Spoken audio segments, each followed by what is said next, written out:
Everyone and welcome back to another video guys. तो आज की इस वीडियो में आपको दिखाने वाला हूँ RTX 3090 Ti का कंप्लीट पीसी बिल्ड। तो किशन सर, हम लोगों ने इसमें क्या क्या कंपोनेंट्स अभी यूज किए? सर इसके अंदर अल्टीमेट गेम प्ले के कंपोनेंट्स यूज किए हैं। हालांकि गेमिंग के अलावा कस्टमर को MI यूज भी है। ये क्या है? ML यूज का, सॉरी MI बोल दिया था। मशीन लर्निंग और आर्टिफिशियल इंटेलिजेंस के लिए भी ये काफी अच्छा पीसी बोल सकते हो, क्योंकि इसके लिए मेन जो है 3090 Ti जैसा ग्राफिक कार्ड यूज किया है। हालांकि आप कमेंट में ये भी बता सकते हो कि यार 4090 क्यों नहीं यूज किया। कस्टमर बोल रहा है यार 20-30 हजार रुपए भी मुझे एक्स्ट्रा नहीं देना है, मेरा काम 3090 में ही हो जाएगा, मेरे लिए 3090 Ti मोर देन एनफ है। Build on customer demand. अगर आपका बजट है तो आप बढ़ा सकते हो 4090, क्या नया आने वाला कभी फ्यूचर में 5090 भी ले सकते हो। चलो ये एक परफेक्ट पीसी है जो with monitor, with keyboard, mouse everything मिलाकर एक 300K में बन जाता है। जिसके हमने यूज किया है X570 Aorus Pro Wi-Fi, काफी अच्छा मदरबोर्ड है। और प्रोसेसर हमने यूज किया Ryzen 9 5900X 1 TB की Gen 4 XPG की SSD विद हीटसिंक वाली यूज की है। रैम मैंने यूज किया 32x2 64GB T-Force का रैम यूज किया। Graphic card RTX 3090 Ti amp extreme holo black use किया। कूलर भी मैंने एक बजट इकोनॉमिकल कोर्सेर का H150 नॉर्मल RGB वाला कूलर यूज किया। उसके अलावा गीगाबाइट का M28U मॉनिटर, एक लॉजिटेक का कीबोर्ड भी यूज किया और लॉजिटेक का 402 माउस है। लॉजिटेक का मास्टर कीज करके कीबोर्ड आता है, अगर आपका वो कीज नहीं चाहिए मास्टर कीज तो आप लॉजिटेक का 512 या 613 कीबोर्ड ले सकते हो। कैबिनेट मैंने यूज किया XPG का बैटल क्रूजर केस है, जिसके अंदर फ्रंट 3 फैन, बैक एक एग्जॉस्ट फैन आता है। इस केस का स्पेशलिटी ये है कि इसके अंदर फ्रंट में 2 USB port, type C port, उसके अलावा 4 फ्रंट, टॉप, साइड, उस साइड भी हर जगह टेम्पर्ड ग्लास के साथ में आता है। एक लुक्स भी प्रीमियम रहता है, जो एक ऐसे पीसी बिल्ड्स के लिए काफी अच्छा रहता है। और इस पीसी में अगर आपको ग्राफिक कार्ड 4090 भी अगर अपग्रेड करना है कर सकते हो, 3080 पे डाउनग्रेड करना है कर सकते हो, क्योंकि हमने पावर सप्लाई भी इनके लिए NZXT 1000 वॉट्स का यूज किया। तो NZXT पावर सप्लाई एक काफी अच्छा पावर सप्लाई है, जो अपना सिस्टम को हेवी रन के लिए अच्छा मान सकते हैं। मॉनिटर भी आपको एक 4K लेवल का मॉनिटर यूज किया है, जो एक 144 हर्ट्ज के गेमिंग के अंदर परफेक्टली रहता है। कीबोर्ड आपके बजट के हिसाब से आप स्वैप अप करवा सकते हो। मॉनिटर अगर नहीं चाहिए डाउनग्रेड भी करा सकते हो, विदाउट मॉनिटर भी ले सकते हो। अगर आपको कीबोर्ड माउस भी नहीं चाहिए तो भी हम कर सकते हैं। तो डिस्क्रिप्शन में डिटेल प्राइस आप ओमकार भैया डाल देना, ताकि कस्टमर को पता लगे कि यार उनको क्या लेना चाहिए या क्या नहीं लेना चाहिए। और मेरे और भी शॉर्ट्स के काफी वीडियोस भैया शूट किए हैं, ताकि आपको पता चल जाएगा कि हमारे पास 30,000 40,000 5 लाख तक के पीसीस भी मिलते हैं। तो मुझे एक क्वेश्चन है, X570 Aorus Wi-Fi का मदरबोर्ड हम लोग ने यूज किया है और 5950X, उसके लिए ये जो मदरबोर्ड है ये इनफ है? भैया देखो, X570X सीरीज का मैंने प्रो सीरीज का मदरबोर्ड यूज किया और Ryzen 9 5900X यूज किया। 12 कोर प्रोसेसर के लिए ये मोर देन एनफ है, क्योंकि इस मदरबोर्ड के अंदर 12+2 डिजिटल VRAM आती है, जिससे आपका मदरबोर्ड का हीट कम होता है। और इसके अंदर PCI लेंस भी काफी अच्छे हैं, ताकि क्या है कि आपका SSD के लिए, ग्राफिक कार्ड के लिए पावर मैनेजमेंट की सुविधा काफी अच्छी रहती है। मेन ये पीसी का जो यूज है वो क्या है सर? मेन गेमिंग के अलावा मशीन लर्निंग भी है कस्टमर का यूज, और ए यूज के लिए भी ये पीसी यूज कर सकते हैं। ओके। और एक क्वेश्चन है सर, ये जो कैबिनेट हम लोग ने यूज किया है, ये कैबिनेट फुल टेम्पर्ड ग्लास से है, तो इसमें एयर फ्लो का कुछ इश्यू नहीं आएगा? सर कैसे रहेगा, इसके अंदर ड्यूल दिया हुआ है, जैसे कि इनटेक के लिए टेम्पर्ड ग्लास विद मेश दिया हुआ। आप टॉप पे देखिए, यहाँ पर टेम्पर्ड ग्लास दिया है, लेकिन इनसाइड मेश भी दिया है, ताकि ये पूरा टेम्पर्ड ग्लास क्लोज नहीं रहता है। आपको एयर इनटेक के लिए, एग्जॉस्ट के लिए काफी अच्छा मैनेजमेंट है। जैसे कि आप यहाँ से देख सकते हो, यहाँ फ्रंट में आपको मेश दिया है और टेम्पर्ड ग्लास दिया है। टेम्पर्ड ग्लास के कारण क्या होता है कि आपका लुक्स भी थोड़ा प्रीमियम आ जाता है, और ये मेश होने के कारण ये पूरा क्लोज नहीं है। ओके ना, क्लोज नहीं होने के कारण इनटेक एयर भी काफी अच्छी तरह से आ जाती है। बैक एक एग्जॉस्ट फैन हो गया, और ये फ्रंट के 3 इनटेक हो गए, और लिक्विड कूलर टॉप वाले को हमने एग्जॉस्ट बना दिया। टोटली इसके अंदर कूलर के साथ में मिला के अगर आप देखते हो, 3 फ्रंट, टॉप पे 3 और बैक एक एग्जॉस्ट फैन है। 7 फैंस तो ये है, और ग्राफिक कार्ड तो 3 फैन के साथ में आता ही आता है। और पावर सप्लाई भी स्मार्ट बेलिंग टेक्नोलॉजी के साथ में आता है, जिससे क्या है कि आपका एक फैन, जब आपका हाई रेंडर पीसी वगैरह रहे तो आपका फैंस चलेंगे। ग्राफिक कार्ड में भी सेम टेक्नोलॉजी रहता है, नहीं तो फैंस आपके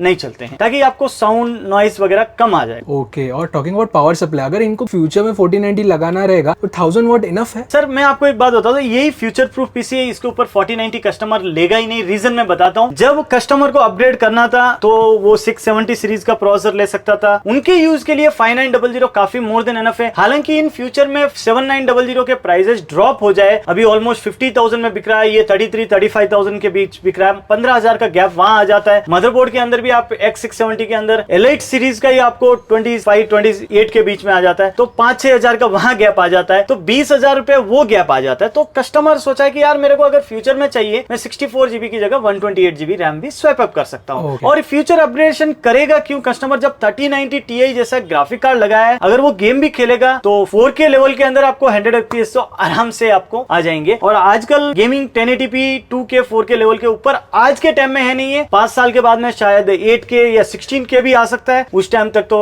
कस्टमर और अपग्रेड करेगा ही करेगा। और एक मैं बात बताता हूं, कोई भी कस्टमर फ्यूचर अपग्रेडेशन के हिसाब से पीसी नहीं खरीदता है भाई, वो उसी टाइम के लिए पीसी खरीदता है। खाली स्टोर वाले आपको कंफ्यूज करेंगे, आप फ्यूचर में अपग्रेड कर सकते हो।